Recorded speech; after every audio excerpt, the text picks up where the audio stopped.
Hey everyone, welcome to another video. Today we're going to talk about issue number 16 of Invincible Ironman, written by Jerry Duggan. But before we dive into the story, I want to ask you a favor. If you enjoy this video, please leave a like and a comment to help the channel grow. Now, just to give you a small recap of everything leading up to this point, throughout this entire comic book run, Tony Stark's stories have been leading up to this single juncture, ranging from his first encounter with Feilong to arriving in this Australian battlefield.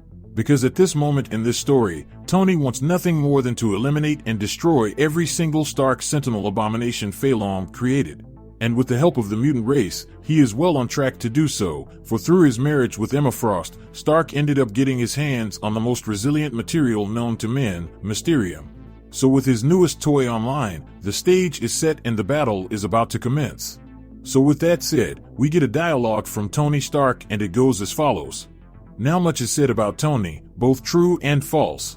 But on one matter, his fans and haters all can agree upon, and that is Tony Stark is a man of privilege. Now, it is true that Tony was born to money and continued to make more of it as our capitalist founding fathers intended. But see, Tony is also privileged in the brains department as well as being blessed with good friends, whom helped make this day possible. For Riri Williams took his designs for this behemoth suit and ran with it and created the Mark 73. Now the armor was made from Mysterium alloy and unfortunately, Tony had to test it on the battlefield. And as with Firestar, she's helped set a trap for Orchis by feeding them the lies that the mutant invasion of Earth would occur in the Australian outback. Now, instead of them coming to kill mutants, Feilong Stark Sentinels would end up having to face Tony's biggest armor yet, the Mark 73 Sentinel Buster. Because today was the reckoning, and it has been a long time coming. Because in the past, Feilong had gained control of Stark Unlimited by killing board members and buying stocks until eventually incorporating all of Tony's designs in Orchis. So because of that, Tony had to engineer his way out of facing 30-foot-tall versions of his most powerful armor. Now, as Tony put his all into facing the bulk of the Sentinel forces in Australia, the X-Men were launching their counterattack all over the world. In the way Tony Stark sees it, this is a full frontal attack. It is do or die. So because of that, they'll all be dead by dawn or Orchis will be destroyed and we'll live to fight another day. For there was no holding back and no negotiations. Now at first, Tony approached the problem of the 30-foot-tall Iron Man armor with finesse, but he quickly found out, once again, that he was his own worst enemy. For Tony had put so many clever parts into the armor over the years that there was no single magic bullet he could use on the Stark Sentinels. So he had to think big. Now Tony embarrassed Feilong by playing possum as the Black King in the Hellfire Club. So because of that, he knew as soon as Feilong found out Tony was fighting, he would not be able to resist flying to the battlefield to face him head-on. Which is perfect for Tony, because while Tony was facing the majority of the Sentinels at once, they wouldn't be able to shed innocent blood. So, as this prolonged battle continued on, Tony nervously watched his battery the entire battle. Because this gigantic Sentinel Buster was easily the most energy-hungry armor he had ever developed. And the crazy part was, there was no way he could charge it back up in the outback. Now to Tony, this was a small price to pay to ensure there were no civilian casualties. Now in Tony's defense, he actually had no idea that there were this many Sentinels. So it became pretty clear, pretty early, it would be unlikely for Tony to destroy all the Sentinels before the Mark 73 lost power.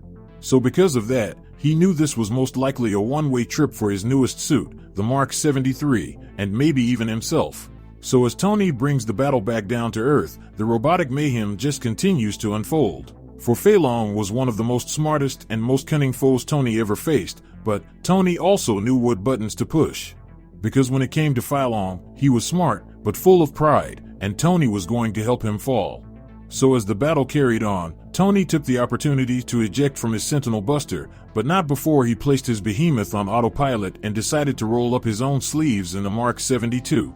Now this was a very clever move by Tony, because he was right on the money with what Feilong would do, because as soon as Tony ejected from his armor, Feilong's black armored war machine Sentinel came in hot when he saw him leave.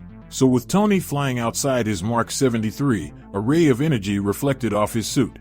For Feilong's war machine armor packed an extra punch, and if Tony wasn't in his Mysterium hide armor, then that would have been the end of the fight. So as he crashed on the floor, the Mark 73 went to Tony's defense, giving him just enough time to recover. So as Tony rushes back to the Mark 73, the Sentinel busters started to slow down. And this momentary pause was all Feilong needed to deliver the fatal blow to Tony's biggest armor ever. In fact, Tony was actually plugged into the controls of the Sentinel buster without any good options, and then Feilong's armor tore through his chest. Now at this point in the battle, Tony managed to destroy almost half of the Sentinel fleet, and that would have to be good enough. So as the power started to fail and the systems started to overheat, Tony's helmet came off, and the last thing he remembered was a piece of his cockpit coming loose and knocking him in the head, causing him to pass out. Now Tony went into this fight wounded, and now he was concussed. So as he floated in and out of the waking world, Tony was berated by a cacophony of alarms, because the Mark 72 was trying to tell Tony that more bogies were still inbound to Australia. And that wasn't the worst part of it, because there was also an intruder alarm warning Tony that Feilong was loose somewhere inside the Sentinel buster. So with that said, issue number 16 of Invincible Ironman comes to an end. Okay, when it comes to this issue, let me start off by pointing out the amazing full-page panels on display. I honestly thought each panel was well planned out and executed. So with that address, there wasn't much storytelling in this issue, but with their minimum panel count, they still managed to move the story forward.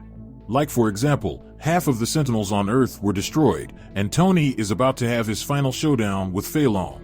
And given the fact that Tony is concussed, this battle may be harder than we previously assumed. And as for Tony's contribution towards the mutant offensive, he is, in my eyes, one of the most critical assets mutant kind had on the battlefield up to this point. And I love how they tied his story so deeply into the main narrative of the fall of the House of X. Because this one battle basically saved thousands of mutants on the battlefield.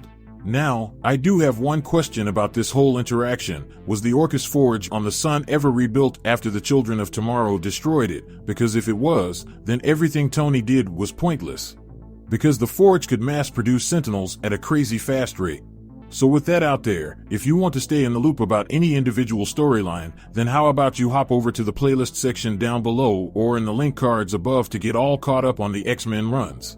So with that established, I hope you enjoyed this video, and please don't forget to leave a like and a comment if you want to see more videos like this. Thank you for watching, and I'll see you in the next review.